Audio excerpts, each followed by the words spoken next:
Hi, and it's October 24th, 2019, and this is episode 12 of Plane Savers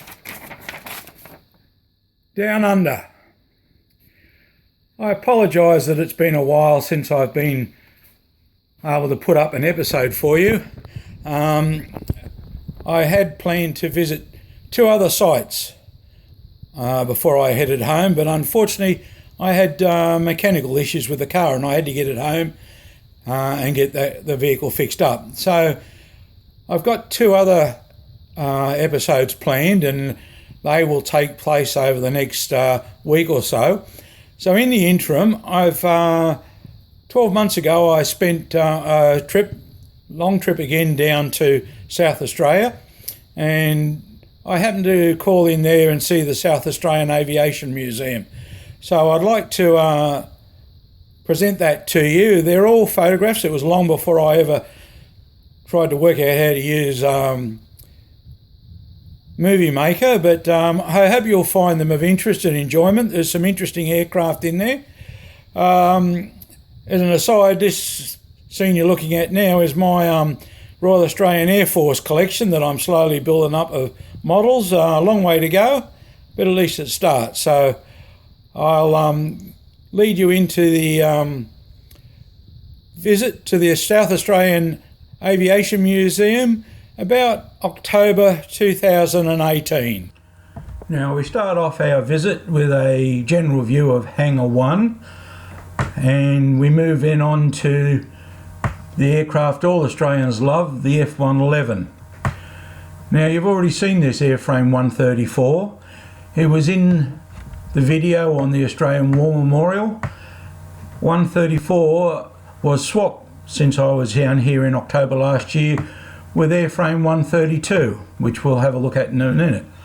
132 was more representative of operations in South Australia. It was assigned to the Aircraft Research and Development Unit based at RAAF Edinburgh and also at the Woomera Test Range, and it was a trials aircraft for both ground and flight testing. Much more appropriate to this South Australian based museum. As you can see, 132 is painted in a different schemes, much more appropriate to its role as a trials aircraft.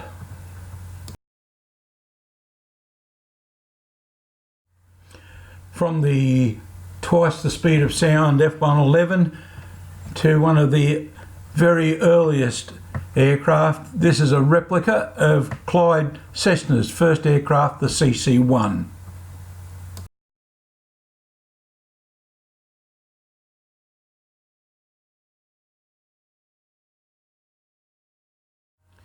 South Australia is home to much of our research into aviation and outer space, with the Woomera rocket range being in the north of the state, from where Australia in the early 50s launched its own rockets and satellites. In fact, Australia was the third country after America and Russia to launch a satellite, and also for much of the testing of the UK's nuclear deterrent rockets.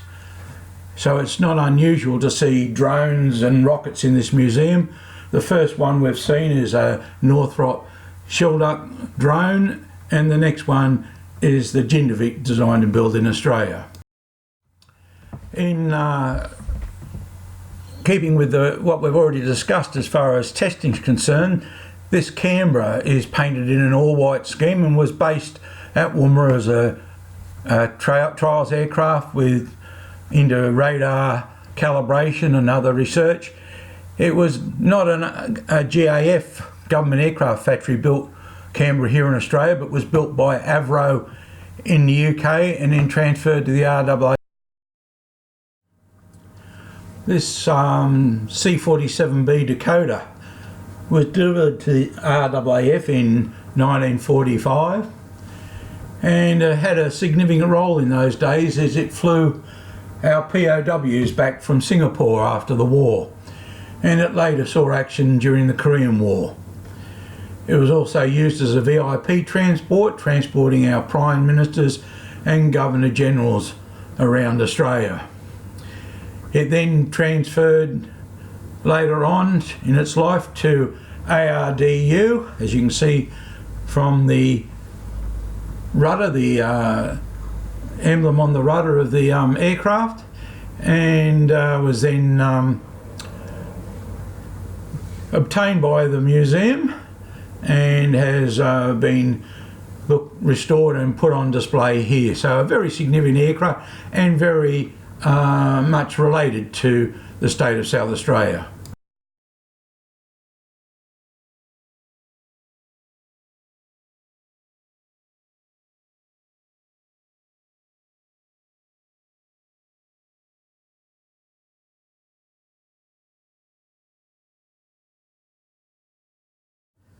It's hard to stop starting off each description with this aircraft or this whatever.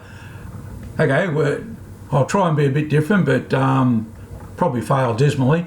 The aircraft here is a Spitfire Mark 5C. It was built by Westland in the UK in 1942 and then shipped to Australia in 1943, and is a genuine World War II survivor. She fought with the RAAF 79 Squadron in PNG at Goodenough Island and Kiriwina Island. It was mainly used to escort our bombers, Beauforts and Liberators, etc.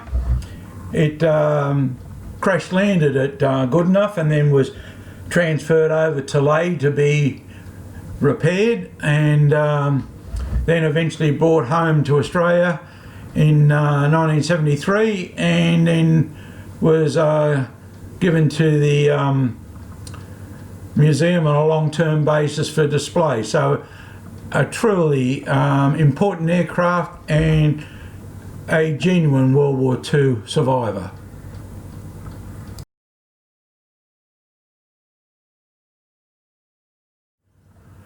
The de Havilland DH-60G Gypsy Moth is one of Australia's oldest aircraft, first registered back in 1929. It flew in South Australia till about 1933 and then went up to New Guinea and was based initially at Salamoa and then purchased by Guinea Airways, a very famous airline operating in New Guinea, and stayed there till about 1941 in Salamoa and Lae. It then came back to Australia back in the mid-40s, eventually coming to the museum in 1991. So a truly very old aircraft, wooden fuselage and with PNG experiences.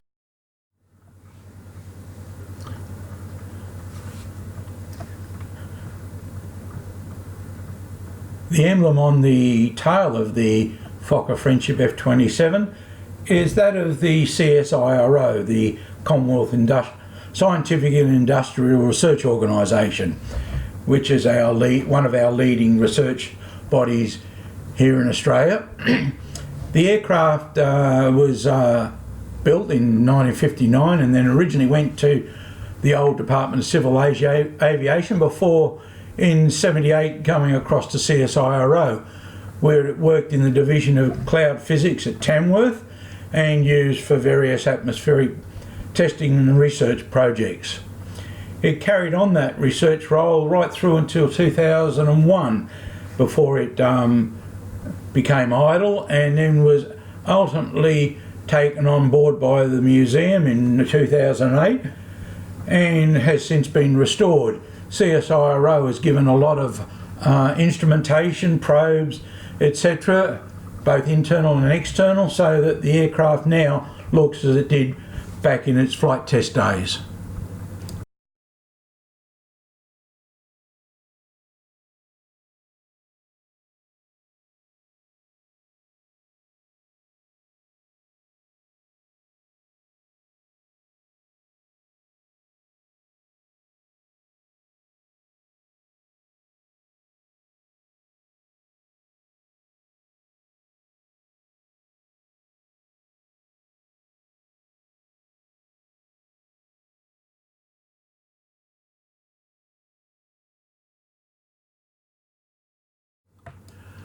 There are, like many museums, there are quite a few dioramas of aircraft that no longer exist or are unobtainable that relate to aviation in South Australia. Guinea Airways, even though it was based in New Guinea, also operated in South Australia.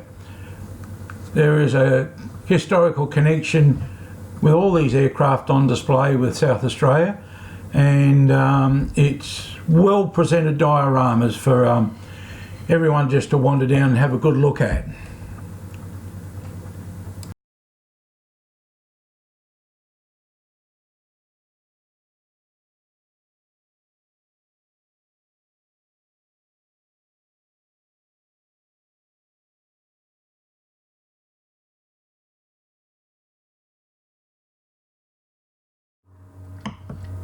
We are now in Hangar 2 of the museum, and we start off with the de Havilland DH100 Vampire.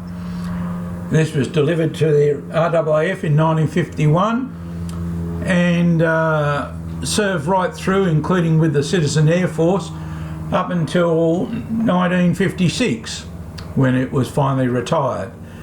The Vampire was later sold and then joined the museum back in 1989. We then move on to a descendant of the Vampire, the Sea Venom. As you can see, it's a much bigger and much heavier aircraft designed for carrier landings and deck landings. This one was joined the Fleet Air Arm back in 1956 and worked with 724 Squadron and 805 Squadron out of HMAS Albatross, where we went to the Fleet Air Arm Museum down at Nowra. It was retired in the 1970s, and this again is another early aircraft of the museum, joining the museum back in 1987.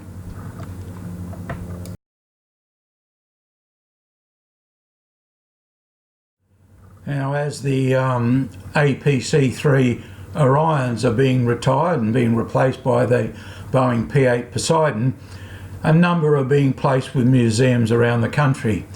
This one didn't have far to travel. They were normally based at RAAF Base Edinburgh, just up to the north, and this one came down here relatively soon after their retirement.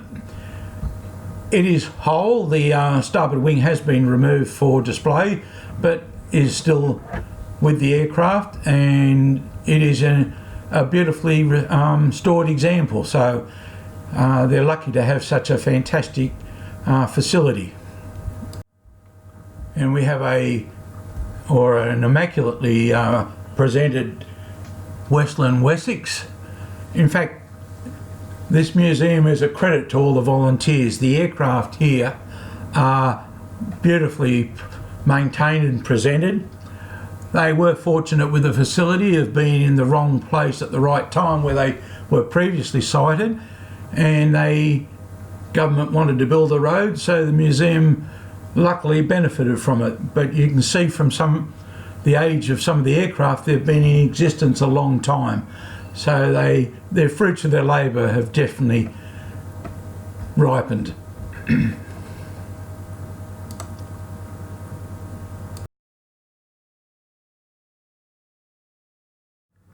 This is the government aircraft factory ICARA, and was developed by DSTO back in the 1960s.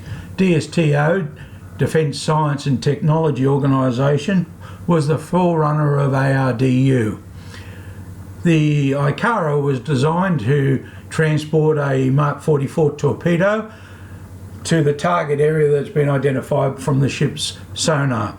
Guided from the ship, the missile was released from, or the torpedo was released from the missile, parachuted in the water, then using its own sonar went after the submarine. I think everyone, even the general public, loves the DHC-4 Caribou. It's slow, it's noisy, it rumbles along nice and low so everyone can see it, hear it. It goes slow, so it's there for a long time, and used to be able to do fantastic things back at the 19 '88 Bicentennial Air Show at RAF Base Richmond.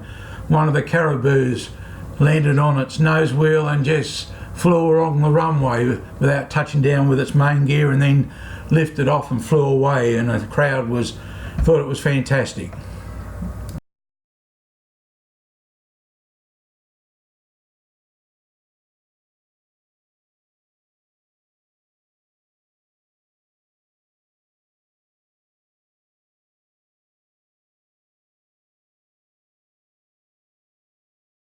The Kaya is obviously in the final stages of restoration. Some of the panel work down below, waiting for the rotor shaft and the rotors. We've seen the Mackie MB 326s before. This one has been fully restored, and like all aircraft here, I keep saying it, looks immaculate. We are now in hangar number 3, the restoration hangar, and the first aircraft we see is the museum's Avro Anson 1. Strong connection with South Australia, having served with number 6 SFTS, Service Flight Training School at Malala in South Australia during World War II up till 1944. Used at Malala, Mount Gambier and Port Pirie to train pilots in twin engine flying, then navigators, air gunners, wireless operators and bomb aimers. It was sold out of the service and a farmer bought it, and he actually gave it to the museum a month before the museum was established back in 1984. So this is a very old aircraft. It's a genuine World War II aircraft. It's made up of parts from 2 aircraft, both of which with strong connections with South Australia. The Aero 145 is a Czechoslovakian designed and built aircraft. This particular one was built in 1961. It was brought out to Australia and used as a fish spotting aircraft out of Port Lincoln over on the Eyre Peninsula in South Australia. It's Port Lincoln is a very big fishing, particularly tuna fishing operation, selling southern seas or Southern Ocean tuna all over the world. The Aero was bought because it has a long range, able to stay aloft for up to 10 hours, and because it was required to spot tuna, it was travelling huge distances out into the southern oceans and around the islands to the south of the Eyre Peninsula and looking for aircraft. It also, looking for tuna schools and fish schools. It also has an excellent STOL capability and enable it to land on some of the less accessible islands like Neptune and Althorpe down to the south. So it was an ideal aircraft to use for that role, and the commercial fishing operation in South Australia is a huge industry. The aircraft flew in that role right up until the late 1960s, when it was finally replaced by a Cessna 337. The last aircraft we've got for you in the restoration hangar is a unique aircraft. It's one of only 4 surviving ferry battles anywhere in the world. This battle was received by the RAF in '39 and sold on to Australia late that year, and then brought out to the RAF in 1941. It was mainly used in Port Pirie in South Australia for aircrew training, mainly in the role of air gunnery. Unfortunately, she force landed into a swamp in '43 and was very difficult to recover, so she remained there. And there is an excellent series of episodes, I think on Facebook, that have come up recently showing the recovery of this aircraft by people from the museum to get it here. In fact, it's one of the first aircraft the museum obtained, and they're now only getting the opportunity to really put the work in to restore this aircraft. The engine, front cockpit and tail were all salvaged, but the rest was abandoned. The wings will actually be a set donated by the Royal Air Force Museum at Hendon. Well, I hope you enjoyed that visit to the South Australian Aviation Museum down at Port Adelaide in Adelaide, South Australia. If you're down that way, please call in and see them. They are a great bunch of people. I thank the staff there, and I wish I could remember the name of the gentleman who showed me around. Very friendly, very knowledgeable, and I must admit I had a great time. And it's a fabulous facility, so please, if you're down that way, call in and see them. Until next time.